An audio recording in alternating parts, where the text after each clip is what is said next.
NTV time, जनता की बात जनता के साथ। अहमदाबाद के सनाथल चांगोदार रोड पर आदेश आश्रम के बगल में भयानक आग लगने की घटना सामने आई। स्क्रैप गोदाम में भयानक आग लगने की घटना की सूचना अग्निशमन विभाग को देने के बाद अग्निशमन विभाग ने भारी मशक्कत के बाद आग पर काबू पा लिया। घटना से आसपास के इलाके में भय का माहौल बन गया। आग इतनी भयानक थी कि आसपास में धुआं दिखाई देने लगा। पूरी घटना के बाद दमकल विभाग के करीब 18 टैंकरों को मौके पर भेजा गया और आग पर काबू पाया गया।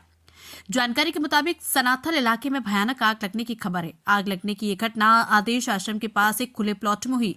बता दें कि 18 फायर टेंडर से आग पर काबू पाने की कोशिश की गई। सनाथल चांगोदर रोड पर स्थित आदेश आश्रम के पास एक बड़ी कागज गोदाम में आग लग गई। आग पर काबू पाने के लिए दमकल विभाग की गाड़ियां मौके पर पहुंच गई। दमकल विभाग ने भारी मशक्कत के बाद आग पर काबू पा लिया। NTV टाइम के लिए गुजरात अहमदाबाद से यकेश गोस्वामी की रिपोर्ट।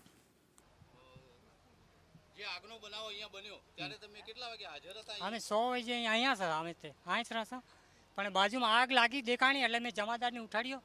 એ આવીને ફોન કર્યો લસણભાઈ બાજુમાં આગ લાગી એમ કરી. કેટલા ટાઈમમાં આવી ગયા હતા અહીંયા?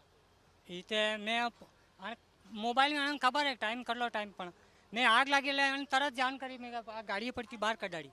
અંદર કોઈ માણસો હતા કોઈ એવું? ના એ ખબર નહીં અંદર તમે કેટલા લોકો અહીંયા કામ? અમે 4-5 માણસ રહ્યા અંદર. પછી પોલીસને કોઈ ફાયર જાણ કરી? હા જમાદારે ફોન કર્યો ને જમાદાર અમારે. હા